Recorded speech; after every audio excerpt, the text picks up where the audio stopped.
In the top three finalists, there was Senator Mark Kelly, Governor Josh Shapiro, as well as the ultimate winner, Tim Walz. According to a recent poll, he was the lesser known candidate out of all three.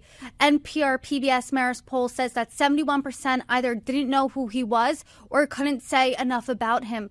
So do you think the fact that he was not well known, has burst now on the national stage, do you think that works for him and for the ticket or against them? It goes both ways. Because on the one hand, it's a real opportunity for the Democratic Party, for Tim Walz to define himself and say, this is who I am, and forcefully go out and make the case for who he is, not already a known entity, not somebody who's provocative, not somebody who people dislike out of the gate. At the same time, the same is true on the right.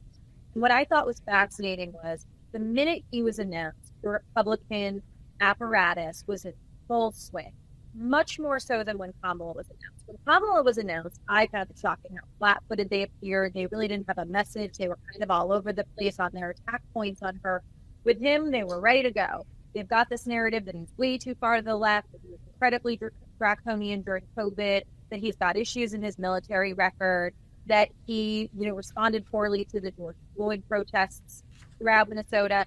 And so they seem ready to attack. And there's this famous phrase in politics, kill them in the cradle, which is essentially before someone's allowed to define themselves, you define them and you make it a negative for them. And it's clear that the Republicans were ready for this pick and they were ready with their attack line. So it can help and it can hurt.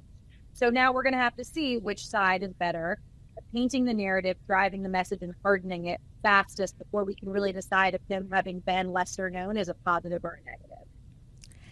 Like you said, he does have a very progressive record as governor, and the Trump team really pounced on that within the past 24 hours. Reports say that the Trump campaign was very relieved he was the pick. So as a Democratic strategist, does that concern you? Yes. I mean, I've been saying from day one, from literally the day of the disastrous debate, I think I came on with you the next morning. And I had said it needs to, this is going to end up being Kamala and that she should pick Shapiro. And the reason is simple math. With Shapiro is a high likelihood that you get Pennsylvania. Pennsylvania is 20 electoral votes. Without Pennsylvania, the math is incredibly hard, even with all the energy and enthusiasm we're seeing in the Democratic Party right now. And so I think that the Trump people were very concerned because they thought if we got Shapiro, then we would shore up the Jewish vote that looked like it was leaving the party because of the far fringe, because of the protests, and going more towards the Republicans. So I think that they were afraid we would shore up the Jewish vote in some of these critical states, and also that it would put Pennsylvania in the back.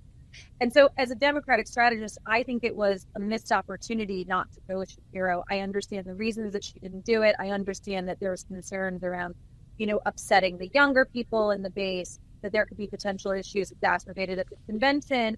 But sometimes being a leader means taking a decisive action that could alienate some, but in the end, be for the better good.